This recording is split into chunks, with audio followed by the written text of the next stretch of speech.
Radio बूज पर आज हम लोग आपके सामने हैं और ख़ास बात यह है कि ये प्रोग्राम साथ साथ यूट्यूब पर भी रहेगा, तो आप हमें रेडियो पर भी सुन रहे हैं और यूट्यूब पर भी आप इसे देख सकेंगे।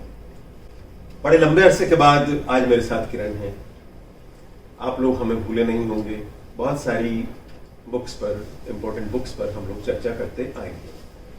किरण बेसिकली साइकोलॉजिस्ट हैं, मैनेजमेंट से जुड़ी हैं, मैनेजमेंट के बहुत सारे लोगों को ट्रेनिंग देती रही हैं और सही माने में अगर मैं कहूं तो उनका काम ही ठीक रास्ते पर चलते हुए लोगों को और ठीक रास्ता दिखाना है।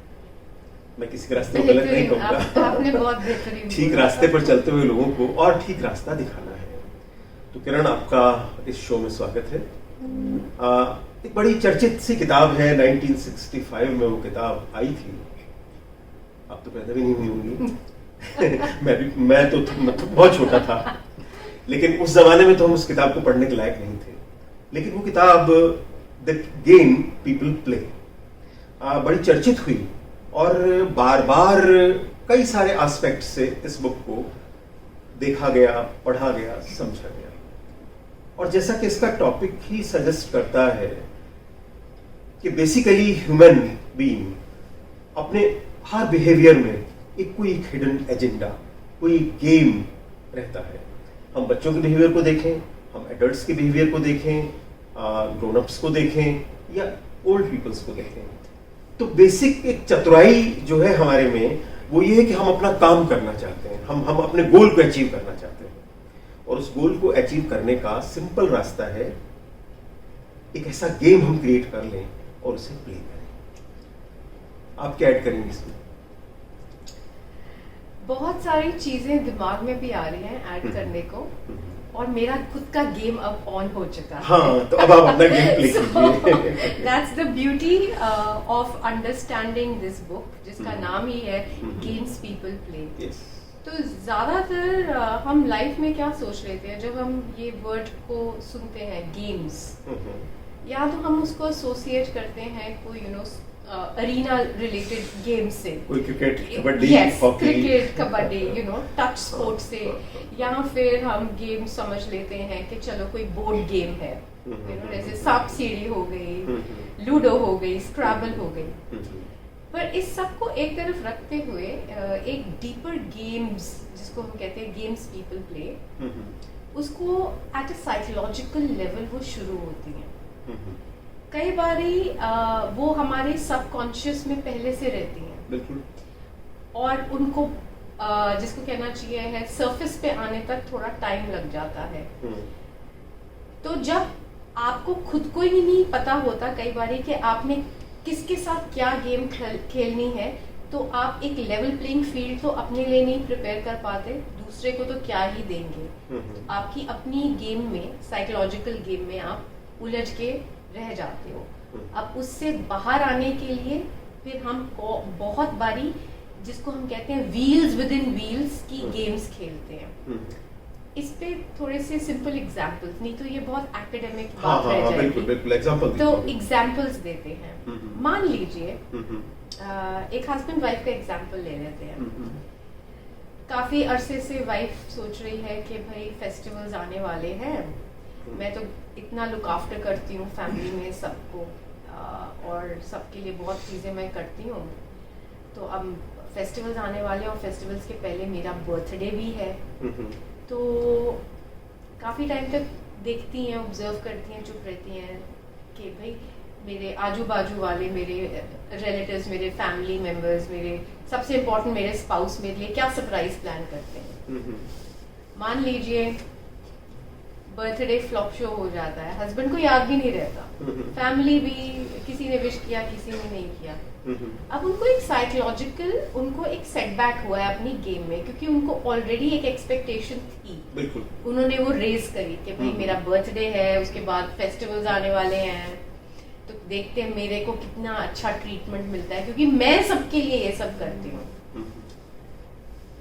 अब अंदर ही अंदर वो चुप रहती हैं, या वो अपनी ही उलझन में और फंस जाती हैं कि अब करूँ तो क्या करूँ, नाराज भी होती हैं। तो अगर फैमिली बोलती है कि भाई हमारी मनपसंद ये चीज़ बना दो या वो बना दो, वो भी प्रिटेंड करेंगी अच्छा सामान नहीं मिला मैं भूल गई।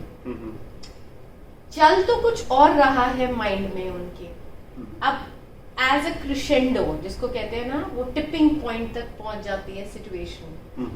दिवाली भी आ गई, तब भी बस साधारण सी कोई गिफ्ट मिल गई या नहीं भी मिली। अब जब नेक्स्ट ओकेजन आती है फैमिली में किसी की, उनकी गेम अब नेक्स्ट लेवल पे पहुंच शुरू हो जाती है। तो उनके पास बड़ी ऑप्शंस हैं। वो ये भी ऑप्शन एग्जर्ट कर सकती हैं कि हम किसी को यहाँ क्रिटिसाइज नहीं कर रहे, इसको समझने की कोशिश कर रहे हैं। वो ये भी ऑप्शन कर सकती हैं कि क्योंकि ये मेरे बर्थडे पे नहीं आए या इन्होंने मेरे को विश नहीं किया, तो अब उनकी गेम एक साइकोलॉजिकल लेवल पे ये शुरू हो सकती है। हाँ, जेन्युइन कुछ पेट में दर्द भी हो सकती है, लेकिन वो पेट की दर्द कुछ ज्यादा ही उन्होंने बड़ी कर ली। वो ये सब क्यों कर रही हैं? इसको समझने के लिए हमें थोड़ा गेम को रिवाइंड करना पड़ेगा। अब अक्सर रोजमर्रा की लाइफ में ये हो रहा है, हम सब इतने ऑटो पायलट मोड में उलझ जाते हैं कि हम समझ ही नहीं पाते कि अगला की गेम क्या है, वो क्या हमसे बोथ सेड और अनसेड करवाना चाह रहा है। तो ये करते करते करते ये जो इंटरपर्सनल की जो तालमेल की बातें हैं वो कई बार बहुत उलझ जाती है। तो ऑथर ने ऐसे, मैंने तो खैर बहुत एक सिंपल एग्जांपल दिया, बट ऑथर ने इस बुक में बहुत सारे ऐसे डिटेल में एग्जांपल्स इलस्ट्रेट करके बताए हैं कि अगर आपके साथ ये होता है तो समझने का प्रयास करिए कि अगला ऐसे क्यों बिहेव कर रहा है, इसके पीछे इसके क्या रीजंस हो सकते हैं। मैं यहाँ पे मैं थोड़ा पॉज करती हूँ। हाँ। ताकि आप भी इस गेम में अपना कोई सवाल और लेके आइए। और देखिए मेरा इस गेम में उन एग्जांपल्स को मैंने भी देखा है और मैं महसूस करता हूँ कि 1965 में जब उस किताब को लिखा गया और जिस तरह के गेम्स को बुना गया, आज सिचुएशंस और ज्यादा कॉम्प्लिकेटेड हो गई हैं।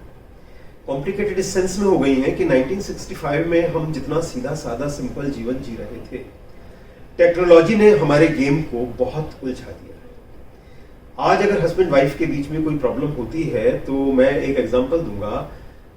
एक वाइफ को अपने हस्बैंड पर संदेह हुआ कि मेरा हस्बैंड शायद मुझे प्यार नहीं करता, वो किसी और से प्यार करता है। अब इस बात को सीधे सीधे ब्लेम करने की कोई सिचुएशन नहीं थी, उसके पास कोई इस तरह का प्रूफ भी नहीं था कि वो सीधे सीधे ये कह सके कि तुम मुझे इग्नोर कर रहे हो, तुम मुझ पे मेरी केयर नहीं कर रहे हो, तुम कहीं और जुड़े हो। तो उस लेडी ने फेसबुक पर एक अकाउंट बनाया एक डिफरेंट फोटोग्राफ के साथ। और उस डिफरेंट फोटोग्राफ के साथ अपना अकाउंट बना के अपने हस्बैंड को उसने एक फ्रेंड रिक्वेस्ट भेजी। इनिशियली हस्बैंड ने फ्रेंड रिक्वेस्ट को इग्नोर किया। क्यों इग्नोर किया? क्योंकि टेक्नोलॉजी भी कुछ चीजें सजेस्ट करती है। आफ्टर ऑल जब वो अकाउंट बनाया गया तो जाहिर है उसने कोई बहुत दूर की मेल उसके लिए यूज नहीं की थी। तो बार बार फेसबुक ये दिखाता रहा कि ये आपकी वाइफ के सर्टेन नॉन में से कोई है। क्योंकि टेक्नोलॉजी देखिए ना, टेक्नोलॉजी उतनी चीजें पकड़ के आपको बता देगी। लाइक अगर मैं आपको फ्रेंड रिक्वेस्ट भेजना चाहता हूं तो फेसबुक मुझे ये बताएगी कि आप इनको फेसबुक भेजना चाहते हैं तो आपकी फला फला फ्रेंड उनकी फ्रेंड है। तो ये एक सिचुएशन थी। तो हस्बैंड ने एक बार दो बार रिस्पॉन्ड नहीं किया। वो डरा इस बात को लेके कि अगर मैं इन्हें रिस्पॉन्ड करता हूं तो हो सकता है मेरी वाइफ तक वो बात जाए। उसके बाद नेक्स्ट स्टेप, नेक्स्ट जो गेम उस लेडी ने प्ले किया, उसने मैसेंजर में मैसेज भेजा कि आप मेरी फ्रेंड रिक्वेस्ट क्यों नहीं एक्सेप्ट कर रहे हैं, और मैं तो आपकी बड़ी अच्छी फैन हूं, आप ये करते हैं वो करते हैं। उसकी लाइफ के बारे में दो चार बातें जो उसके फेसबुक पेज से गैदर होती थी वो चीजें वहां पे उन्होंने जाहिर की और उस आदमी ने फ्रेंड रिक्वेस्ट उस दिन एक्सेप्ट कर लिया। अब वो फ्रेंड रिक्वेस्ट तो एक्सेप्ट करना एक इस गेम का एक पार्ट था। बाद में होता रहा ये कि वो फेसबुक का पेज तो एक तरफ चला गया, उस पर पोस्ट तो लाइक वाइक तक आ गई, बातचीत होनी शुरू हो गई मैसेंजर में। और परेशानी उस दिन पैदा हुई जब उस पुरुष ने उस स्त्री से कहा कि यार बहुत मैसेंजर में बात हो गई, अब तुम अपना फोन नंबर मुझे दे दो। तो मैं कहना ही चाहता हूं, मैं इस बात को यहां तक इसलिए जानबूझकर लेके आया। आगे क्या हुआ वो बताने की जरूरत शायद नहीं है, क्योंकि आगे फिर वाइफ ने गेम प्ले किया, फिर उसने गेम प्ले किया। कुल मिला के झगड़ा झंझट हुआ होगा। लेकिन मैं कहना ये चाहता हूँ कि 1965 के जो एग्जाम्पल्स हैं उसके मुकाबले में लाइफ बहुत कॉम्प्लिकेटेड हो गई है। लेकिन बच्चों के साथ डील करते हुए, पेरेंट्स के साथ, एजेड लोगों के साथ डील करते हुए कुछ चीजें कॉमन हैं और ये गेम हम सब लोग प्ले करते हैं। और मैं तो ये कहूंगा, एक बुरी बात कहूंगा कि जिंदगी का मजा गेम प्ले करने में है। बिल्कुल नजरिए की बात है। कई लोग तो ये मान के चलते हैं कि पूरी लाइफ ही एक गेम है, शतरंज की बाजी है।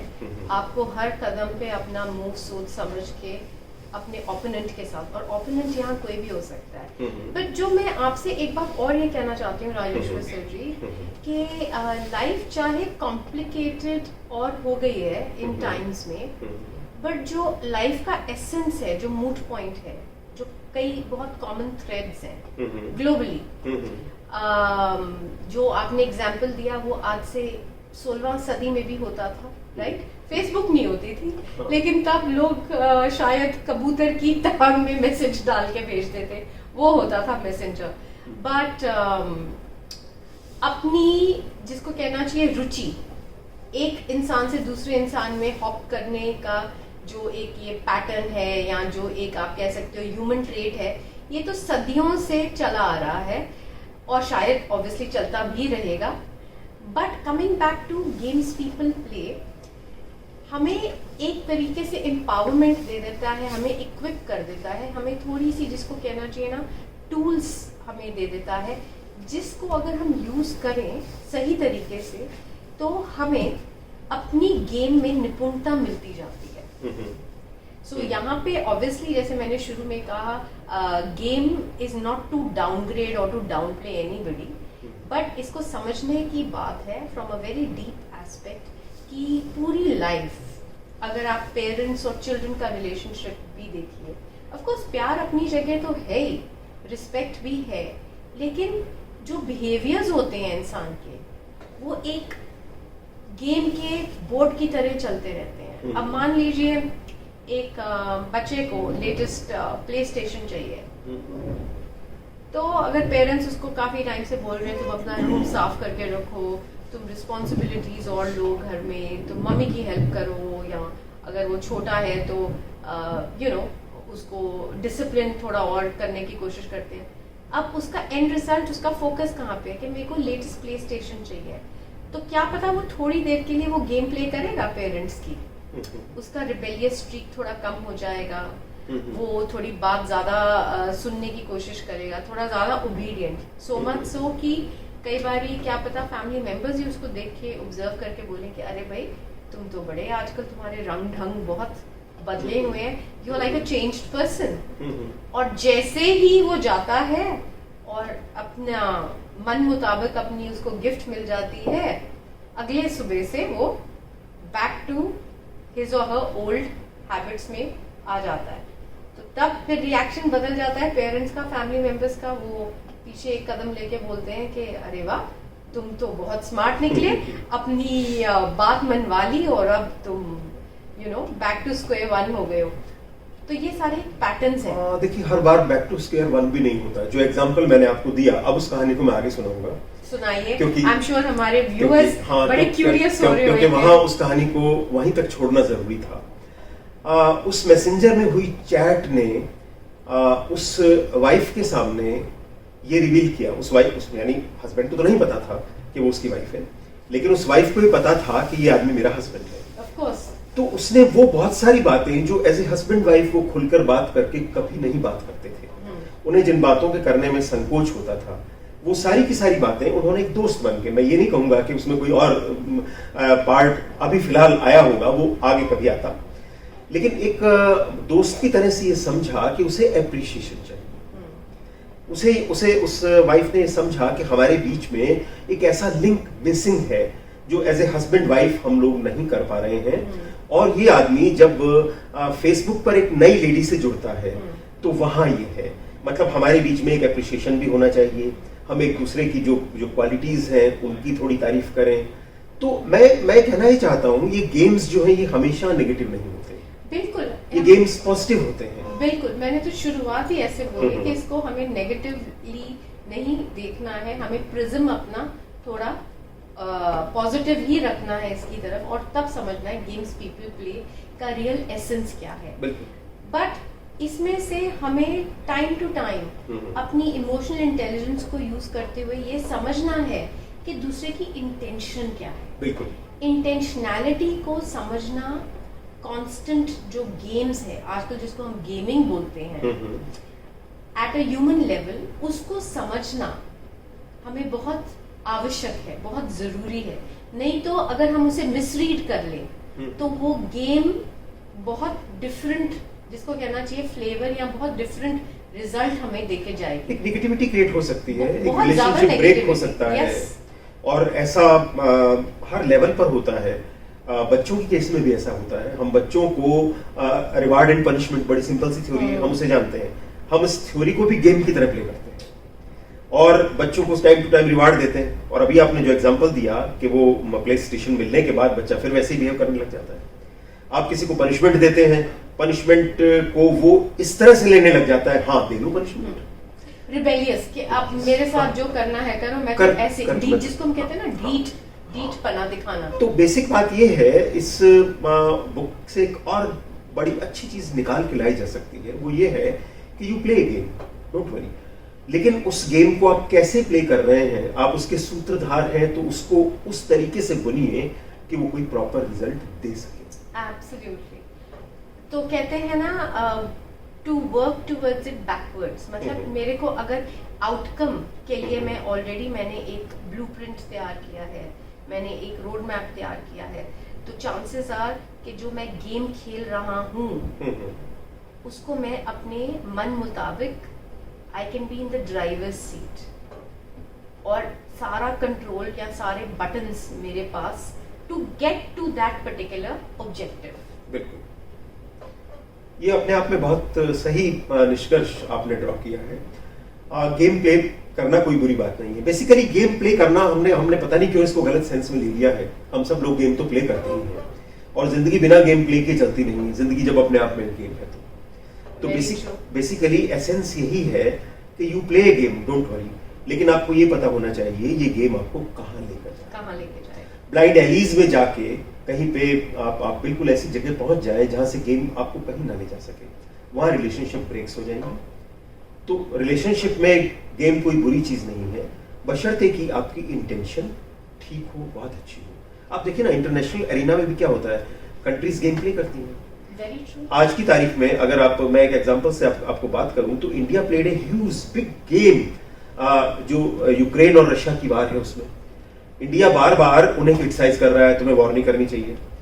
अमेरिका यूक्रेन के साइड में है, वो अमेरिका का भी साथ दे रहा है कि नहीं वॉर नहीं होनी चाहिए। और इस पूरे गेम में इंडिया को क्या मिल रहा है? इंडिया को सस्ते रेट पर पेट्रोल मिल रहा है, रशिया से मिल रहा है।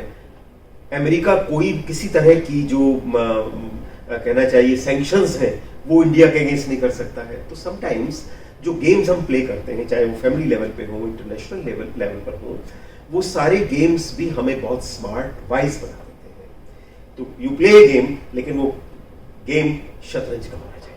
वेरी ट्रू, जैसे मैंने बोला, इट्स लाइक अ शतरंज की बाजी। yes. और मेरे को अपना अगला मूव ही नहीं, मेरे को अगले 5 मूव्स मालूम होने चाहिए, मालूम होने चाहिए, और मैंने उन पे प्रैक्टिस करी होनी चाहिए। बिल्कुल।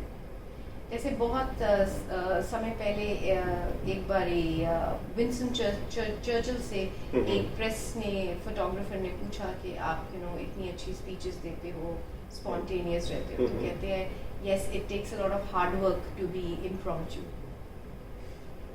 तो अगर हम सोचें कि सब चीज़ नेचुरली हो जाती है, ऐसा भी ज़रूरी नहीं है।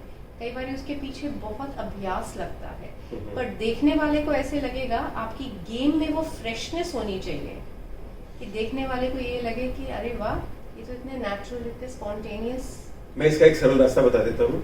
हमारे जो दर्शक हैं, श्रोता हैं, वे एक बार इस किताब को पढ़ लें तो बहुत कुछ चीजें उन्हें समझ में आ जाएंगी। बिल्कुल। और उसके बाद जो फार्मूलाज, जो चीजें, आफ्टर ऑल एक पैटर्न होता है हर किताब का, उन सारे पैटर्न्स को आज के टाइम में और अपनी लाइफ के हिसाब से सेट कर लेंगे। और फिर उसके बाद गेम खेलिए, जिंदगी मजेदार हो जाएगी और भी रंगीन हो जाएगी। जैसे ही आप इंटेंशनैलिटी समझते जाएंगे, जैसे इस बुक का ही एक और एग्जांपल लेते हैं। यहाँ पे ऑथर ने बहुत रिसर्च करने के बाद साइकोलॉजिकल लेवल पे 3 चीज़ों के बारे में, हर ट्रांजैक्शन के बारे में, जब भी हम किसी से बात करते हैं, सर ट्रांजैक्शन, मैं कुछ बोल रही हूँ, वो स्टिमुलस से आगे से आप आंसर कर रहे हैं, वो रिस्पॉन्स है। तो खैर टेक्निकल बातों में नहीं फंसेंगे, इसको और इंटरेस्टिंग बनाते हैं। अब मेरे को ये समझना है कि जो आपने मेरे को बोला उसमें कितना अल्टीरियर है, उसमें कितना कॉम्प्लीमेंट्री है, और क्या कोई क्रॉस ट्रांजैक्शन भी है क्या? yes. अब जैसे लोग जिसको कहना चाहिए फ्रेंडली बैंटर, किसी को लग सकता है थर्ड पार्टी को ये एक फ्रेंडली बैंटर चल रहा है, बट 5-6 लोगों में अगर 2 लोग एक दूसरे को ट्रांजैक्शन में इन्वॉल्व हैं, तो उन दोनों को समझना पड़ेगा कि ये वाकई इसने मेरे को मजाक में बोला या इसके पीछे, इसके नीचे कोई अंडरलाइनिंग, कोई अनसेड मैसेज देने की इन्होंने प्रयास किया, इन्होंने कोशिश करी। तो मेरे को मेरे फिल्टर्स को यूज करना आना चाहिए। फिल्टर्स को यूज करना आना चाहिए, आपका एक्सपीरियंस उन चीजों को प्रॉपर्ली डिकोड कर सके, आपको इस लायक होना चाहिए। और अगर आप उन्हें डिकोड कर सकते हैं तो आप उस गेम में विनर ना सही, लेकिन कम से कम बराबर के पार्टिसिपेंट तो हो ही सकते हैं। बिल्कुल, कम से कम फिनिशिंग लाइन तक तो आप पहुंच सकते हैं। और वो पहुंचना बहुत जरूरी है हर इंसान के लिए। आप कितना टाइम लेते हैं और कितनी बारी आपको वो राउंड्स लेने पड़ते हैं, दैट इज इमटेरियल। बट कहते हैं ना, जब तक है जान तब तक है जहान, तो जब तक है जान तब तक है गेम, और उस गेम को खेलना बहुत अनिवार्य है, बहुत जरूरी है। मेरे ख्याल से हम एक ऐसे नतीजे पे पहुंच गए हैं, इससे ज्यादा अगर हम अपने दर्शकों को, श्रोताओं को बताएंगे तो लगता है उन्हें लगेगा फिर किताब पढ़ने की क्या जरूरत है, तो हम गेम लूज कर जाएंगे। हम गेम लूज कर जाएंगे। तो बेहतर ये है कि हम अपने गेम को इतना स्मार्टली खेलें कि अब इस गेम को हम यहाँ पर क्लोज करते हैं। मैं कहूंगी क्लोज तो नहीं करते, हम पॉज कर देते हैं। क्लोज तो कभी कोई चीज होती ही नहीं है, पॉज कर देते हैं, पॉज करते हैं और उनके लिए छोड़ते हैं कि आगे का गेम अब वो प्ले करें। तो किरण, बहुत अच्छा लगा आज स्टूडियो में आपसे बातचीत हुई, और आपके अनुभव और जो कुछ आपने अभी तक गेम्स प्ले किए हैं उनके स्पिट्स को लेके हमने अपने दर्शकों को बहुत कुछ, श्रोताओं को समझाने की कोशिश की। हम इसी तरह से कोशिश करते रहेंगे। बहुत बहुत शुक्रिया, बहुत बहुत धन्यवाद। Thank you.